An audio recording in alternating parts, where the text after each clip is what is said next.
거룩하신 하나님, 이 시간 우리의 허물과 죄를 자백하며 회개합니다.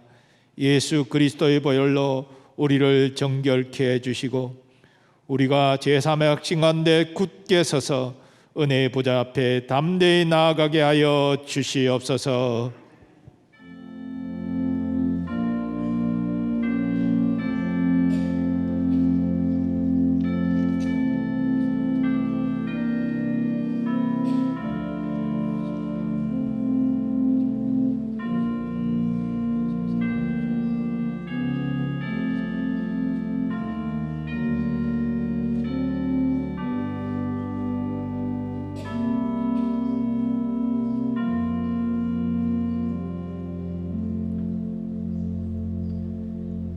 이제 그리스도 예수 안에 있는 자에게는 결코 정죄함이 없나니 이는 그리스도 예수 안에 있는 생명의 성령의 법이 죄와 사망의 법에서 너를 해방하였음이라. 아멘. 이제는 사도신경으로 우리의 신앙을 고백하오니 나는 전능하신 아버지 하나님 천지의 창조주를 믿습니다. 나는 그의 유일하신 아들 우리 주 예수 그리스도를 믿습니다. 그는 성령으로 잉태되어 동정녀 마리아에게서 나시고 본디오 빌라도에게 고난을 받아 십자가에 못 박혀 죽으시고 장사된 지 사흘 만에 죽은 자 가운데서 다시 살아나셨으며 하늘에 오르시어 전능하신 아버지 하나님 우편에 앉아 계시다가 거기로부터 살아있는 자와 죽은 자를 심판하러 오십니다. 나는 성령을 믿으며 거룩한 공교회와 성도의 교제와 죄를 용서받는 것과 몸의 부활과 영생을 믿습니다. 아멘.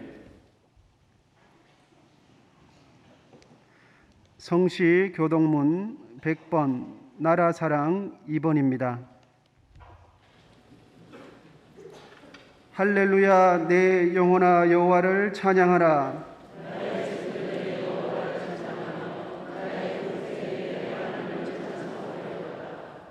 귀인들을 의지하지 말며 도울 힘이 없는 인생도 의지하지 말지니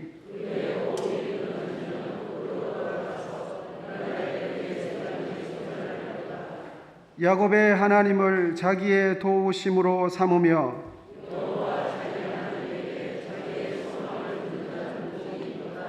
여호와는 천지와 바다와 그 중에 만물을 지으시며 영원히 진실함을 지키시며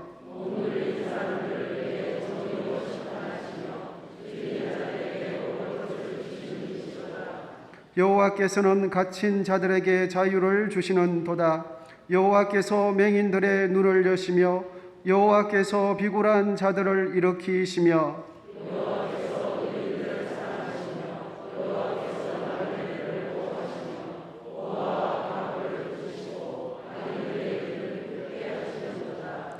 아멘.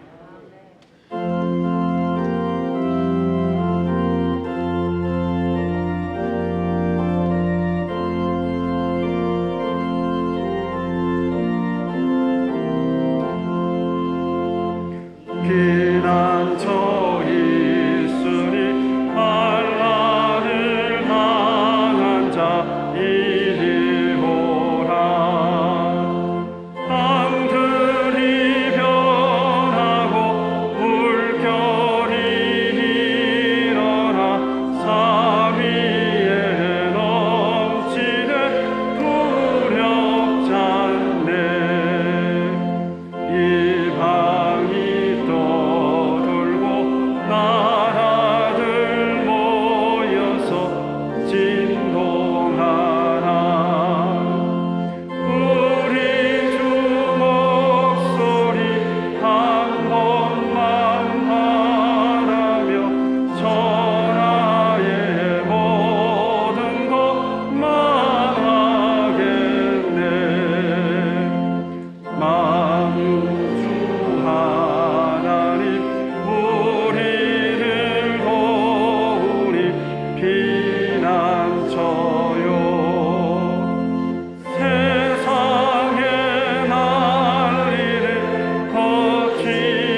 거룩하고 존귀하신 하나님 아버지, 한 주간 우리의 삶을 보살피시고 일상에 지치고 힘든 우리를 위로하시며 언제 멈춰설지 모르는 코로나19의 고통과 두려움에 영육으로 병든 우리의 심령과 발걸음을 인도하셔서 주님 전과 영상으로 기도와 찬미로 예배를 드리게 하시니 감사를 드립니다.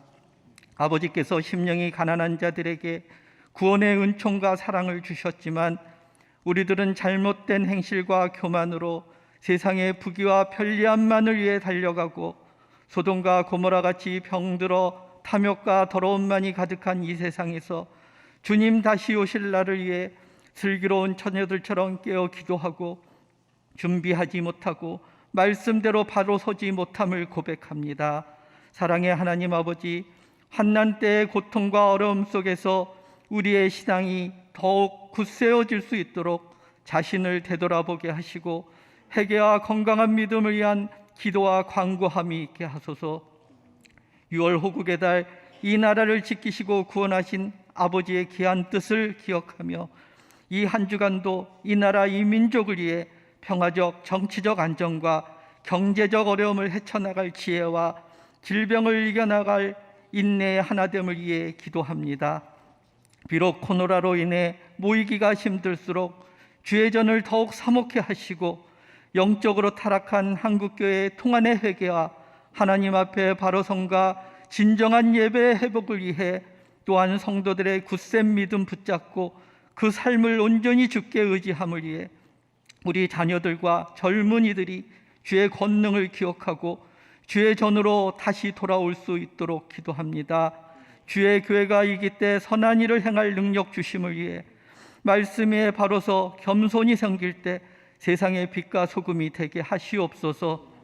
여충호 담임 목사님, 이 시대에 깨어있는 영적 지도자로 세워주시고 생명이 풍성한 교회됨을 위해 지혜와 권능 주셔서 이 교회를 참된 진리의 신앙 공동체로 이끌어가게 도와주시옵소서.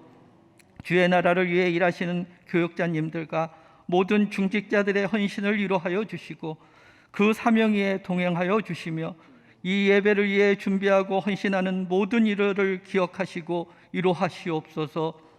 목사님께서 말씀 증거하실 때 우리의 마음 문을 열어주시고 오직 주만 바라보게 하셔서 우리를 향하신 하나님의 온전하신 뜻을 깨달아 알게 하시고 은혜에 충만케 하시옵소서.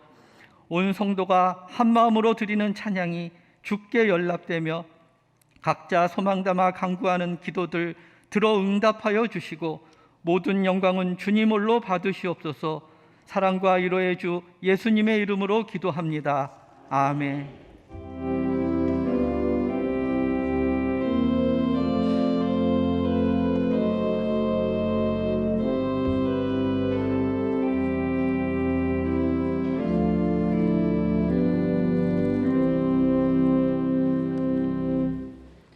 찬양대의 찬양은 다 함께 일어나셔서 찬송가 446장을 하나님께 드리겠습니다.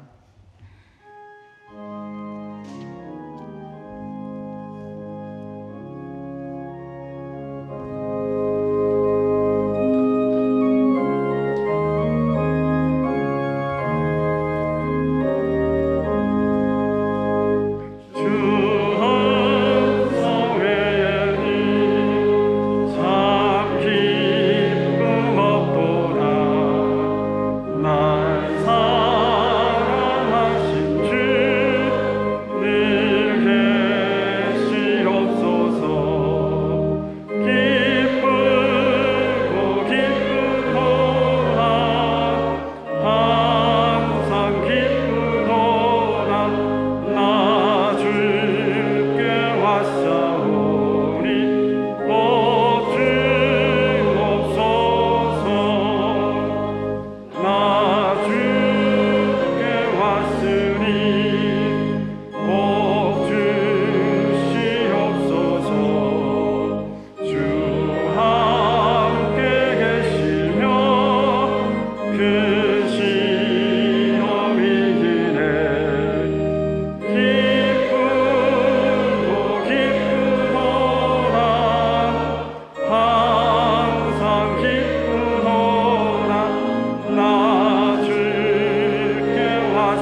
이 시간 하나님께서 우리에게 주시는 말씀은 누가복음 13장 31절에서 33절의 말씀이 되겠습니다.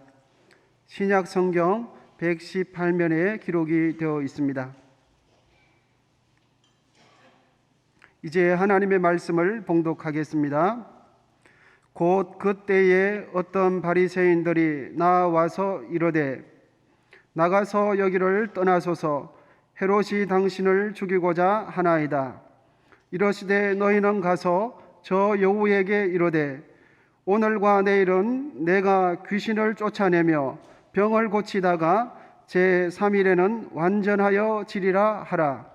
그러나 오늘과 내일과 모레는 내가 갈 길을 가야 하리니 선지자가 예루살렘 밖에서는 죽는 법이 없느니라. 아멘.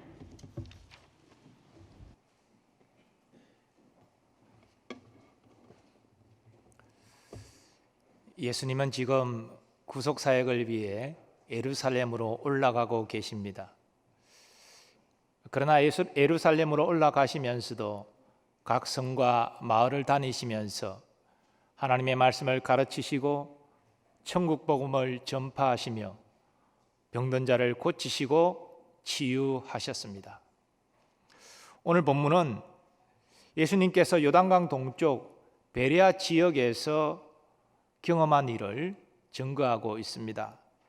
특별히 오늘 본문에 곧 그때라는 말이 서두에 나오는데 바로 앞의 내용을 참고하면 베레아 지역에서 어떤 사람이 질문을 받고 구원에 들어가기 위해서는 좁은 문을 통과하여 행하라 말씀하신 바로 그때를 의미합니다. 그때 어떤 바리새인들이 예수님께 나와 이렇게 이릅니다. 나가서 여기를 떠나소서 헤롯이 당신을 죽이고자 하나이다. 복음서에서 바리새인들은 대체로 예수님의 대적자들로 나타납니다. 예수님도 그들에게 외식하는 자라 책망하셨습니다. 그런데 이 바리새인들이 스스로 예수님께 나와서 헤롯이 예수님을 죽이고자 하니 피하라 그렇게 알려줍니다. 우리는 이 바리새인들의 말을 어떻게 이해해야 하겠습니까? 어떤 주석가는 바리새인들 중에도 니고데모처럼 예수님께 우호적인 사람들이 있는데 그 우호적인 사람들이 예수님께 나와서 헤롯의 악한 의도를 알리고 피하라고 조언했다 그렇게 해석하기도 합니다. 하지만 이어지는 예수님의 말씀을 깊이 살펴보면 상당히 냉랭한 예수님의 그 마음이 느껴집니다. 그러므로 이런 해석은 적절한 해석이 아닙니다. 오히려 이들이 헤롯과 결탁해서 예수님을 그 베레아 지방에서 속히 쫓아내려고 의도를 가지고 이렇게 말을 했다 이렇게 이해하는 것이 적절합니다. 본문에 예수님을 죽이고자 하는 인물로 소개되는 헤롯은 당시 갈릴리와 베레아 지역을 통치하던 헤롯 안티파스입니다.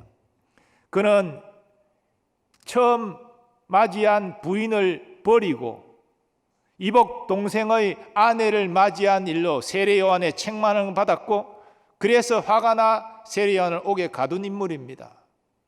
하지만 그는 세례 요한을 선지자라 알고 존중했는데 자기 체면 때문에 세례 요한을 죽였습니다. 그리고 예수님의 명성을 듣고 예수님 한번 보기를 원했는데 이제 사람들이 예수님을 점점 따르게 되자 위협감을 느껴서 죽이고자 하는 적대감을 나타내고 있습니다. 예수님은 이런 저들의 의도를 간파하시고 말씀하십니다.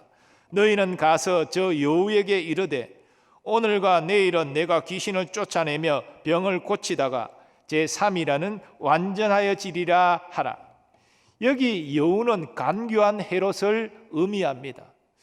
예수님께서 헤롯을 간교한 여우로 표현하는 것은 헤롯이 여우처럼 간교하게 나를 죽이려고 음모하나 그러나 나는 그런 것들을 전혀 두려워하지 않는다. 헤롯의 행동은 하찮은 것에 불과하다. 이런 의미가 담겨져 있습니다.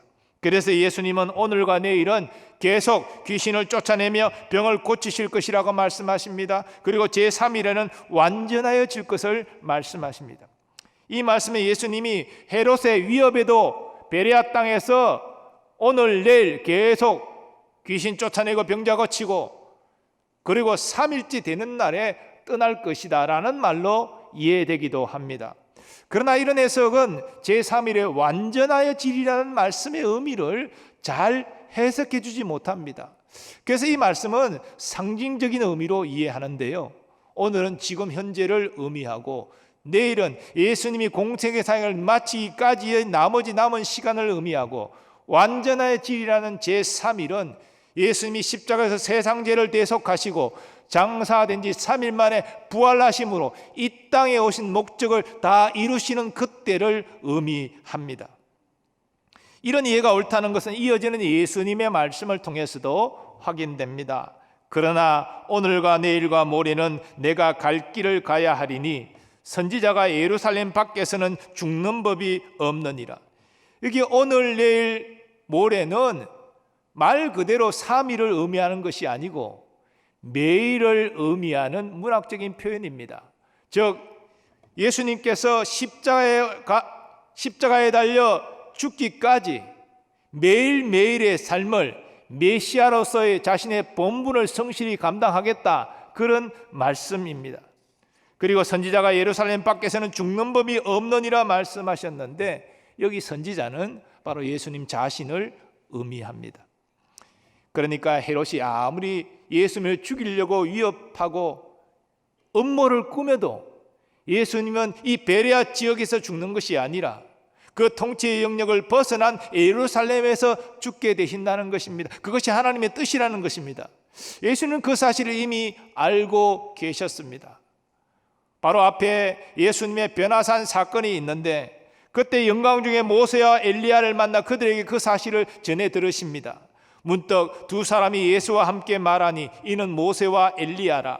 영광 중에 나타나서 장차 예수께서 예루살렘에서 별세하실 것을 말할세. 그러면 헤롯의 위협은 아무 위협이 되지 않습니다. 하나님의 섭리는 예루살렘에서 사명 감당하여 죽는 것입니다. 그러므로 예수님은 하나님의 섭리를 신뢰하시고 흔들림 없이 메시아의 길을 묵묵히 걸어가셨습니다. 성경에는 어려움 가운데서도 하나님을 신뢰함으로 담대히 자신의 사명을 감당하는 믿음의 사람들 이야기가 나옵니다. 구약시대의 여호수아를 그 예로 들 수 있습니다. 여호수아는 위대한 지도자 모세의 후계자입니다. 그는 이제 모세 사후에 장정만 60만 되는 이스라엘 자손을 이끌고 가나안 땅을 정복해야 될 그런 사명이 있습니다. 하지만 두려웠습니다. 내가 모세처럼 그 위대한 일을 할 수 있을까? 그때 하나님께서 나타나 말씀하십니다. 내 평생에 너를 능히 대적할 자가 없으리니 내가 모세와 함께 있었던 것 같이 너와 함께 있을 것임이니라. 내가 너를 떠나지 아니하며 버리지 아니하리니 강하고 담대하라. 너는 내가 그들의 조상에게 맹세하여 그들에게 주리라 한 땅을 이 백성에게 차지하게 하리라. 하나님이 이 말씀을 듣고 여호수아는 담대해졌습니다. 그리고 이렇게 사람들에게 이릅니다. 여호수아가 그 백성의 관리들에게 명령하여 이르되 진중에 두루 다니며 그 백성에게 명령하여 이르기를 양식을 준비하라. 사흘 안에 너희가 이 요단을 건너 너희의 하나님 여호와께서 너희에게 주사 차지하게 하시는 땅을 차지하기 위하여 들어갈 것임이니라 하라.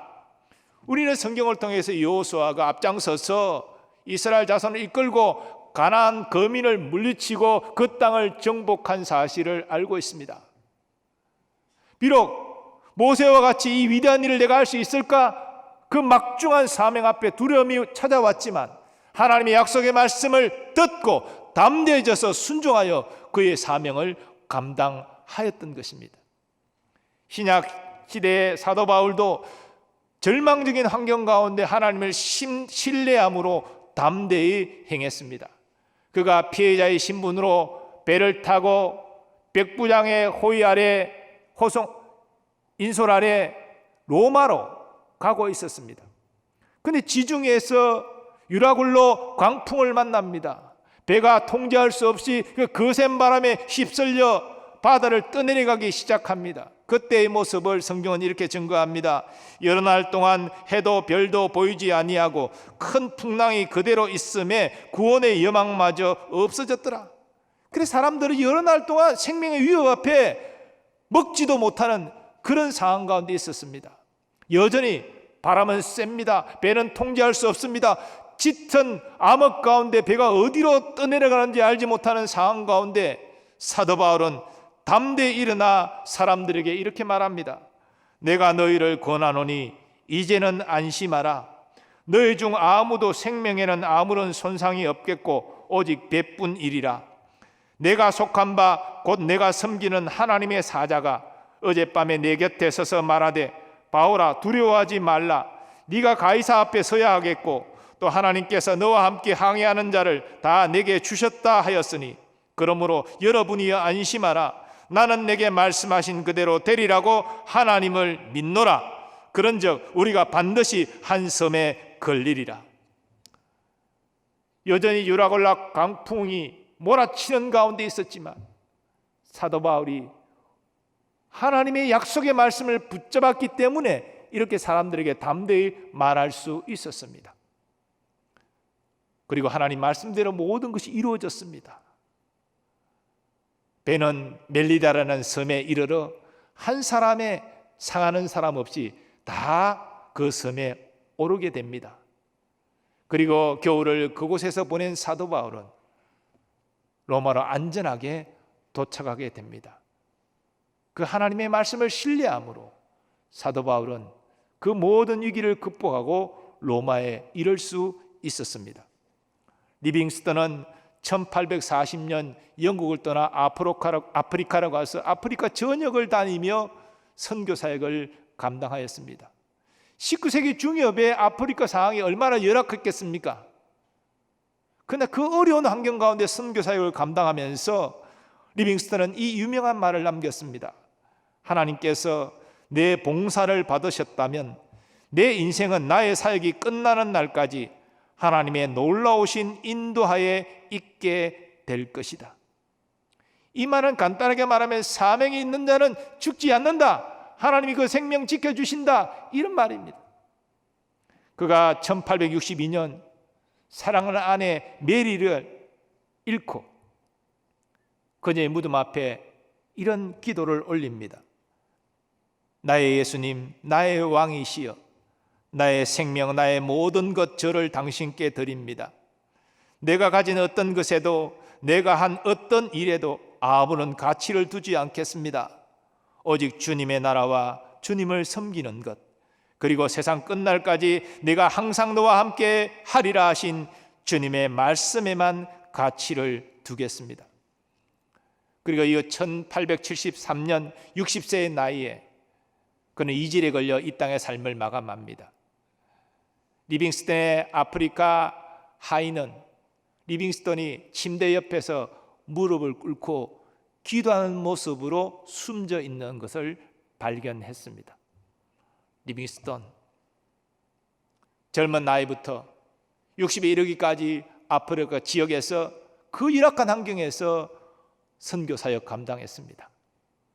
그리고 하나님의 때에 하나님이 임재 안에서 그는 기도하다가 천국으로 입성했습니다. 사랑하는 여러분, 물론 이는 여호수아나 사도 바울이나 리빙스턴 같은 대단한 인물은 아닙니다. 그들처럼 대단한 사명 받은 것 아닙니다. 하지만 그들과 우리의 공통점이 있습니다. 그들이나 우리나 다 하나님의 자녀입니다. 하나님의 말씀이 주어졌습니다. 성령이 우리 안에서 내주하고 계십니다.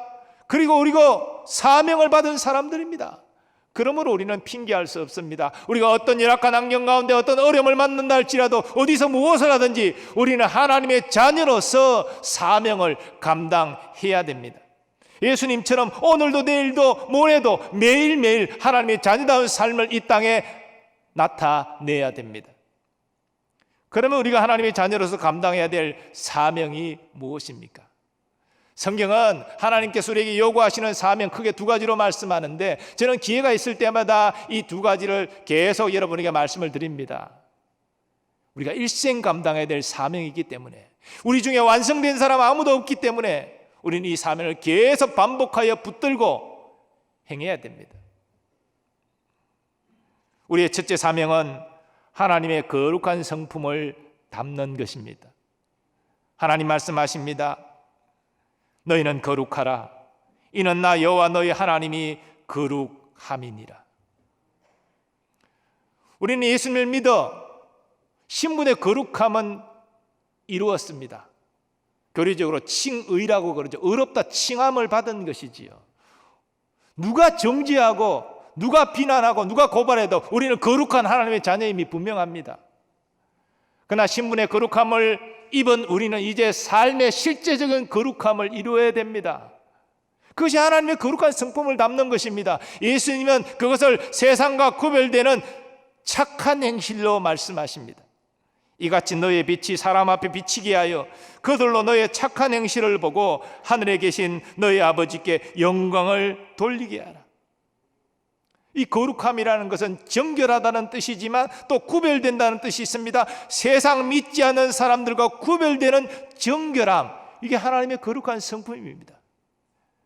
일생 예수님의 그 아름다운 성품을 닮아가는 이 성화는 우리의 놓칠 수 없는 사명입니다. 우리의 두 번째 사명은 복음을 전하고 또 믿는 이들을 주님을 따르는 제자로 세우는 것입니다. 예수님이 이것을 가장 큰 명령, 지상 명령으로 남기셨습니다.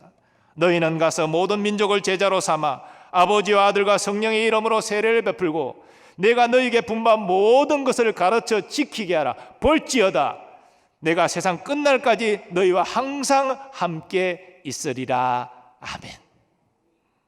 우리는 다 은혜에 빚진 자들입니다. 복음에 빚졌습니다.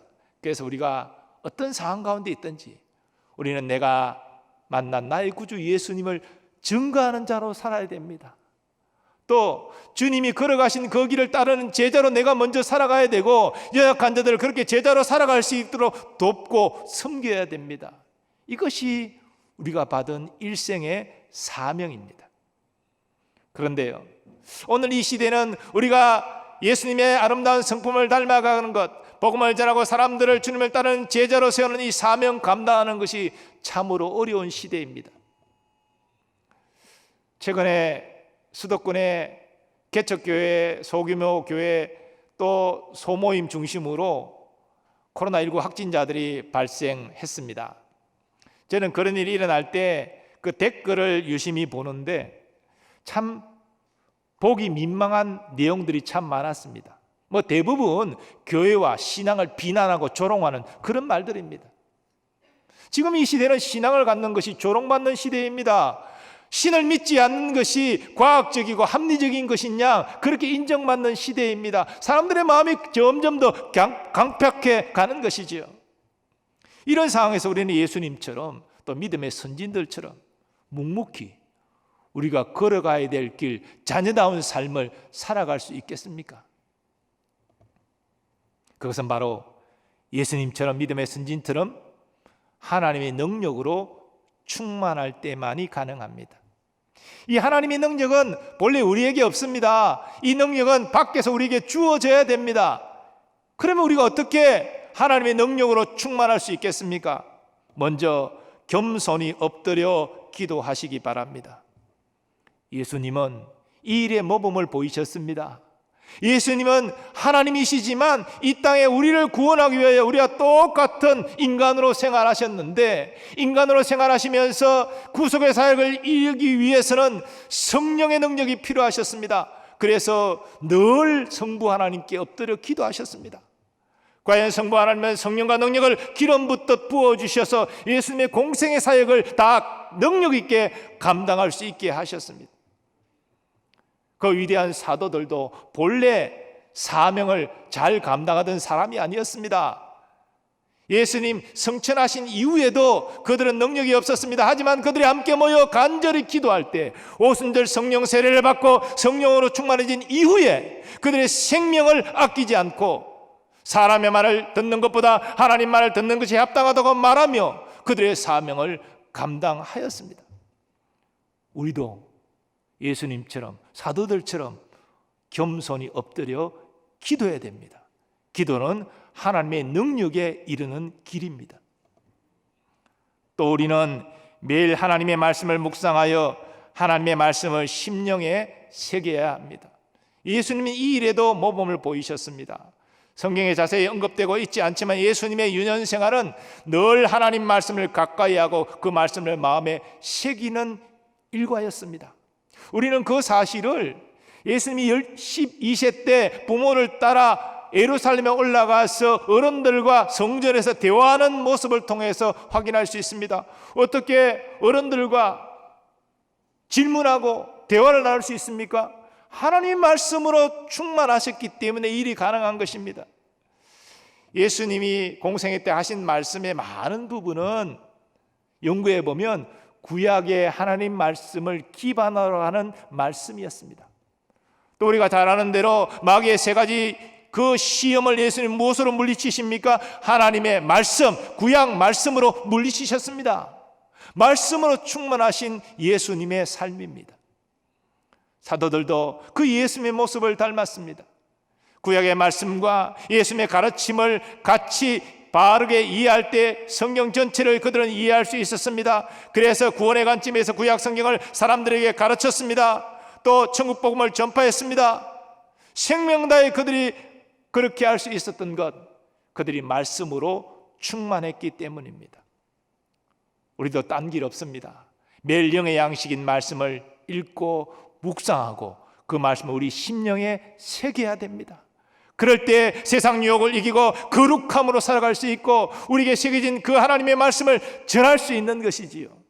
말씀이 능력인 줄 믿습니다.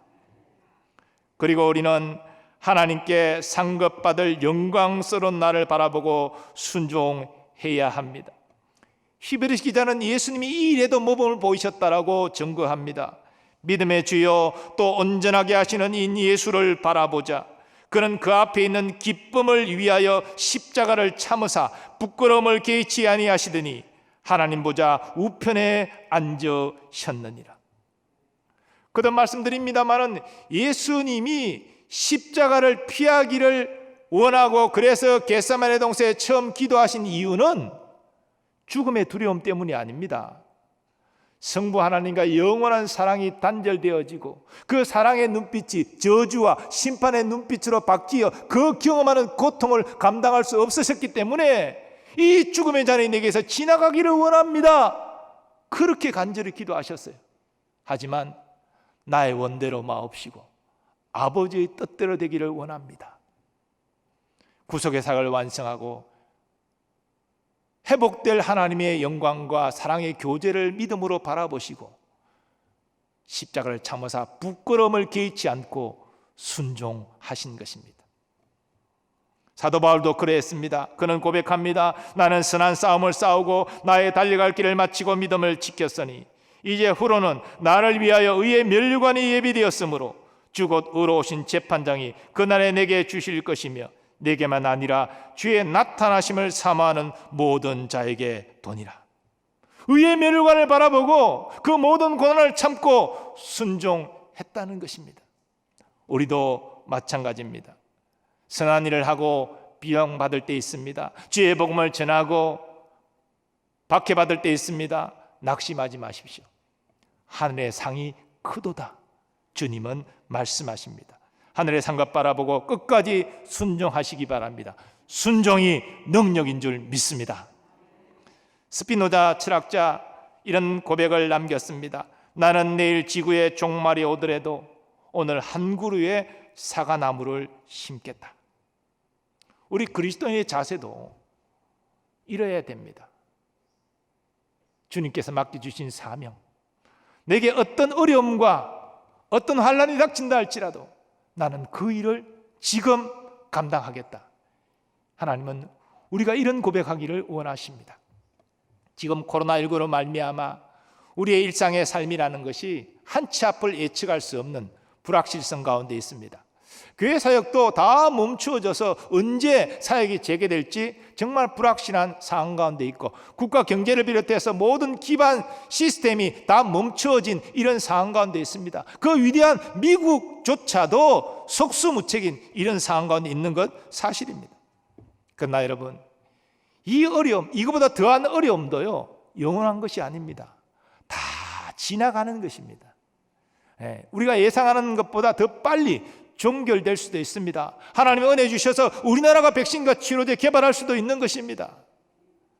우리는 그런 외부적인 환경에 우리가 움츠러들 것이 아니라 어떤 어려움과 환경에 있다 할지라도 지금 하나님이 자녀답게 살아가는 것, 그것이 하나님이 원하신 뜻인 줄 믿습니다. 그리고 여러분, 성경을 통해서도 확인되고 기독교 역사를 통해서도 확인되고 우리의 삶을 통해서도 확인되는 사실이지만, 하나님을 만나고 은혜를 받는 순간은 환난과 어려움이 있을 때입니다. 우리가 환난과 어려움을 경험하는 그 자체는 고통스럽고 힘든 것이지만, 그 환난과 어려움 때문에 내 마음이 겸손해지고 하나님을 간절히 찾게 된다면 거기에 우리는 하나님을 만날 수 있는 것입니다. 하나님의 은혜를 경험할 수 있는 것이지요. 사도 바울, 그는 육신에 가시가 있어서 하나님께 간절히 기도했습니다. 3번 기도했다. 그는 간절한 최선을 다한 기도를 의미합니다. 그러나 하나님께서 그 가시를 제거해 주지 않으셨습니다. 보통의 사람 같으면 하나님 이럴 수 있습니까? 하나님이 살아계신 것입니까? 내가 하나님 위하여 얼마나 충성했는데 이 가시 하나 빼주지 않습니까? 그렇게 원망부패할 수 있겠죠. 그러나 믿음의 사람 사도 바울은 고백합니다. 내가 약한 것을 자랑한다. 내가 약할 그때에 하나님의 강함이 나타나기 때문이다. 그렇습니다. 내가 강할 때는, 내가 자신할 때는 하나님이 역사하지 않습니다. 그러나 내가 연약하기 때문에 심령의 가난함을 가지고 겸손히 주님 앞에 엎드리기 시작할 때 하나님의 강함이 우리의 삶 가운데 나타나는 것입니다. 교회도 마찬가지입니다. 교회가 어렵고 힘들 때, 박해 가운데 있을 때, 위축될 때, 그때 하나님의 사람들이 믿음으로 기도하기 시작했습니다. 그때 하나님의 부흥이 임한 것입니다. 우리 국가도 마찬가지라고 생각합니다. 위기 가운데 국민이 어떤 마음으로 한 마음이 되고 나라를 위해서 어떤 자세로 충성하느냐, 여기에 국가의 흥망성쇠가 달려있다고 생각합니다. 그래서 이 위기가 기회가 될 수 있는 것이지요. 하나님께서는 우리가 어려움 가운데 있지만 더 거룩한 행실로 이웃을 섬기며 그리고 주의 복음을 전가하기를 원하십니다. 그렇게 하나님의 그 사랑의 통로로 우리가 헌신하고 충성할 때 하나님은 우리를 만나주시고 우리에게 큰 은혜와 복을 부어주실 줄 믿습니다. 지금 우리 모두 다 무더위와 또 마스크의 답답한 가운데 처해 있지만, 그러나 묵묵히 예수님처럼 매일매일 하나님의 자녀답게 오늘도 살아서 하나님께 기쁨이 되기를 원합니다. 그렇게 결단하고 나아갈 때 우리의 삶 가운데 나와 함께 하시는 하나님을 경험하고 또 나를 높이시고 내게 복 주시는 하나님을 경험하게 될 줄 믿습니다. 이는 은혜와 복이 여러분에게 있으시기를 예수님의 이름으로 축원합니다. 거룩하신 하나님, 오늘 예수님이 그 생명의 위협을 받는 그런 상황 가운데서도 묵묵히 메시아의 길을 걸어가신 것을 말씀을 통하여 보면서 우리도 지금 코로나19라는 전무후무한 그런 위기 가운데 처해 있지만 묵묵히 하나님의 자녀다운 삶을 살아나가는, 그래서 이 열악한 환경 가운데 하나님을 뜨겁게 경험하는 저희들 되게 하여 주옵소서. 우리 교회도 큰 어려움 가운데 처해 있지만 그러나 교인들이 어려울 때 마음을 아파여 겸손히 하나님께 기도하며 나아갈 때 하나님이 부어주시는 부흥의 역사가 일어나게 될 줄 믿사오니 주여 역사하여 주시옵시고 우리로 그 믿음의 길을 걸어갈 수 있도록 도와주시옵소서. 예수님의 존귀하신 이름으로 기도하옵나이다. 아멘.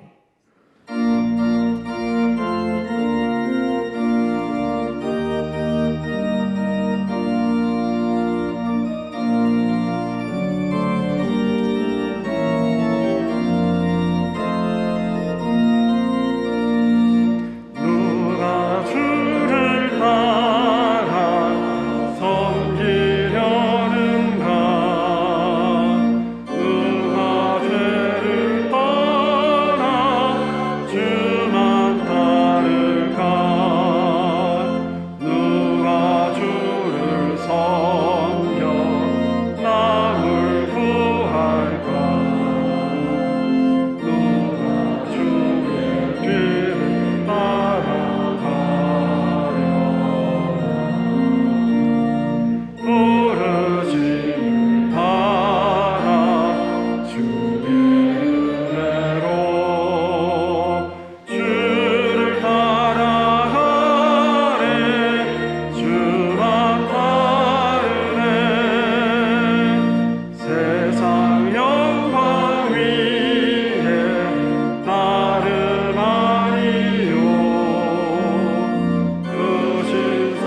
거룩하신 하나님, 주를 향한 사랑과 믿음의 고백을 담아 예물 봉헌합니다.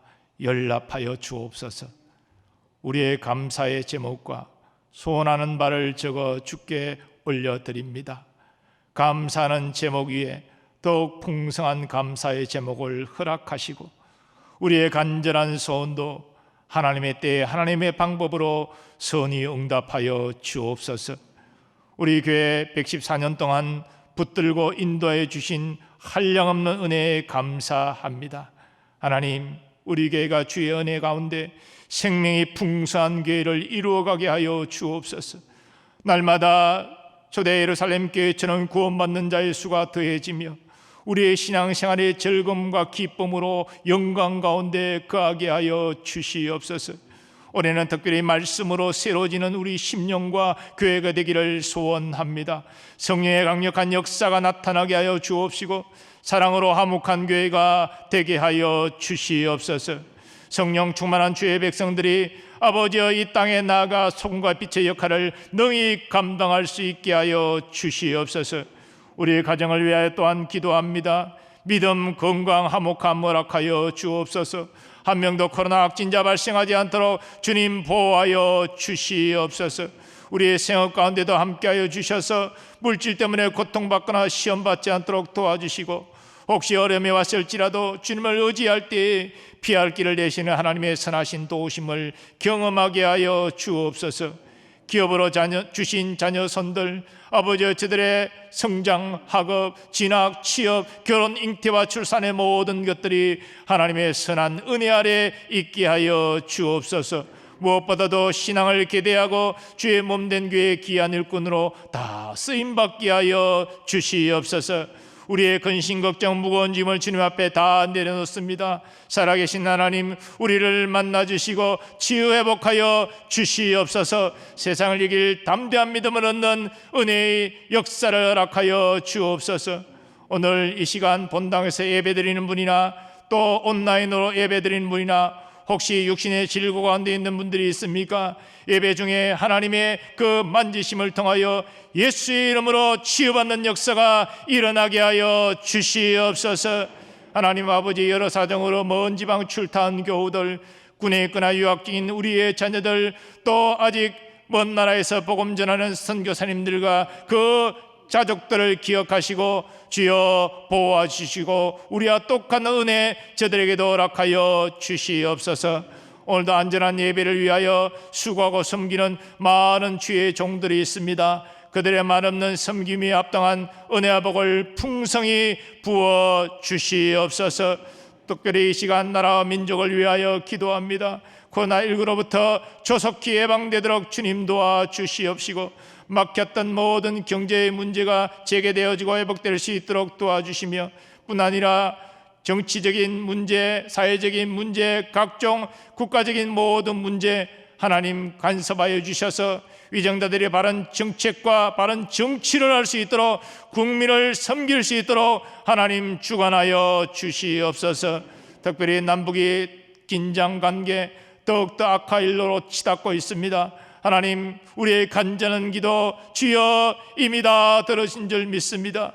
북한 지하에서 아버지여 간절히 지하교회에서 기도하는 성도들의 눈물의 기도를 기억하여 주셔서 속히 남북의 평화복음통일 이루게 하여 주시옵시고 한민족 되어 땅끝까지 주의 복음을 전하는 선교적 사명 감당할 수 있도록 주님 역사하여 주시옵소서. 예수님의 존귀하신 이름으로 기원하옵나이다. 아멘.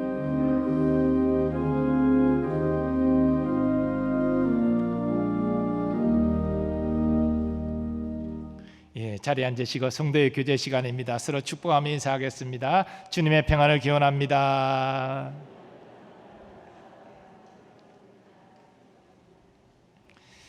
내일 온라인 예배 드리는 분들 향해서도 우리 축복하겠습니다. 주님의 평안을 기원합니다.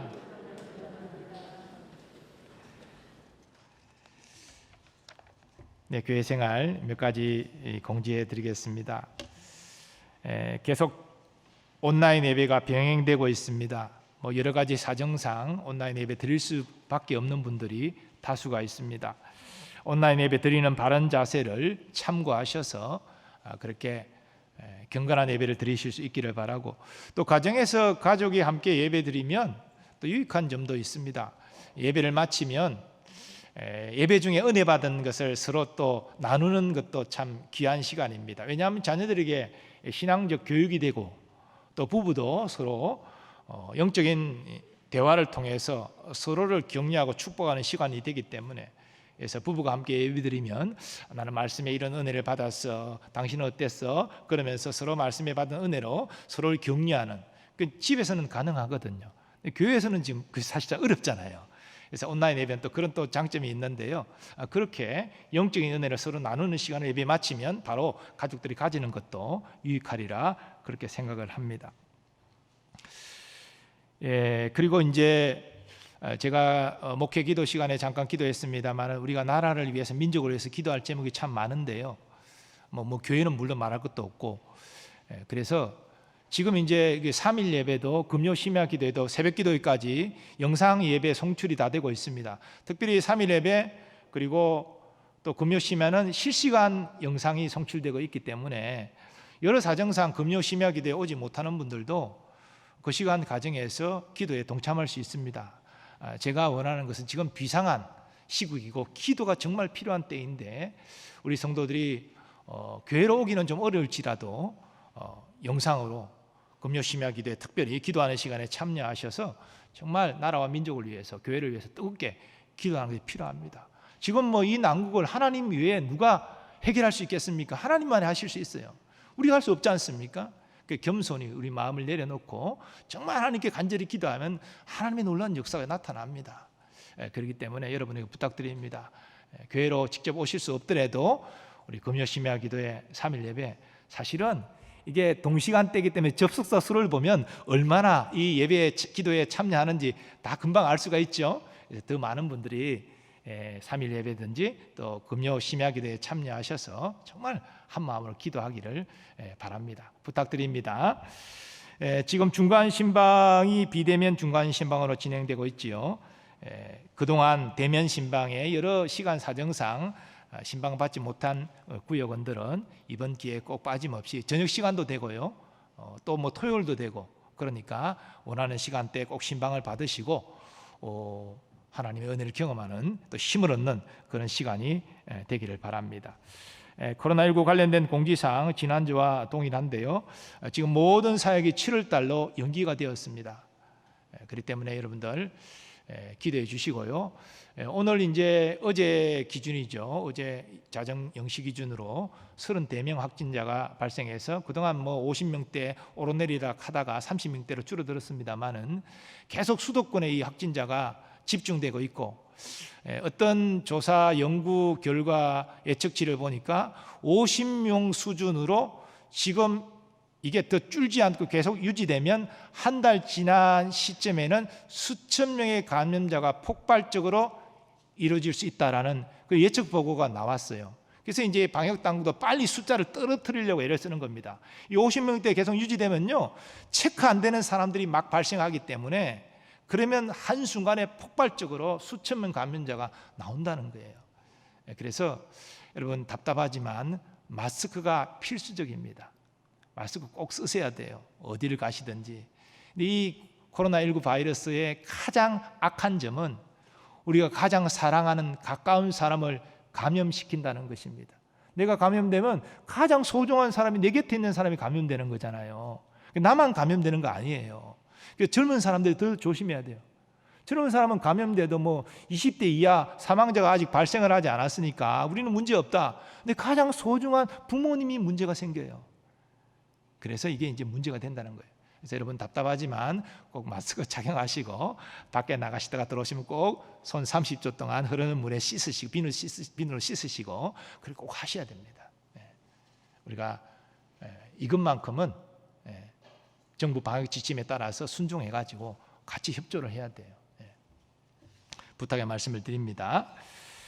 나머지 내용은 주보 내용 그대로 참고해 주시고요. 무더위 가운데 있지만 또 장마도 있어서 후덥지근합니다만은, 그러나 늘 하나님이 내 심령에 함께 하시고 우리의 삶에 동행하신다는 것을 날마다 경험하면서 심령에는 상쾌함으로 그렇게 한 주간도 승리하시는 여러분 되시기를 축복합니다.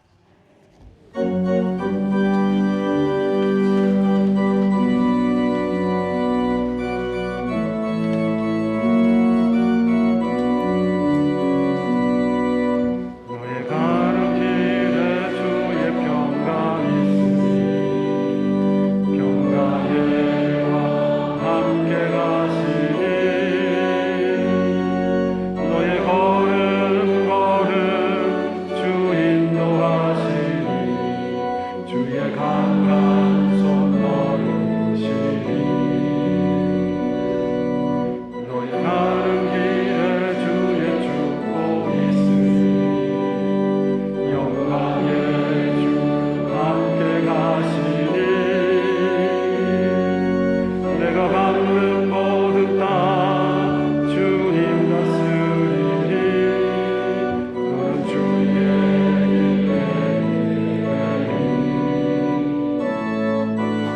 주님 나라 위하여 길 떠나는 나의 형제여 주께서 말하시니 너는 가라 주의 이름으로 거칠은 광야 위에 꽃은 피어나고 세상은 내 안에서 주님의 영광 보리라 강하고 담대하라 세상이 이신 주는 함께 너와 동행하시며 내게 새 힘을 주시니 이제는 우리 주 예수 그리스도의 은혜와 하나님 아버지의 무한하신 사랑하심과 성령님의 역사하심과 교통하심이 예수님이 걸어가신 사명의 길, 어떤 환난과 어둠이 온다 할지라도 하나님을 신뢰함으로 그 길을 묵묵히 걸어가므로 하나님의 함께하심과 하나님의 승리케 하심을 경험하기를 소원하는 모든 주의 백성들의 삶의 범사 위에 이제로부터 영원까지 함께하여 주시옵기를 간절히 축원하옵나이다. 아멘.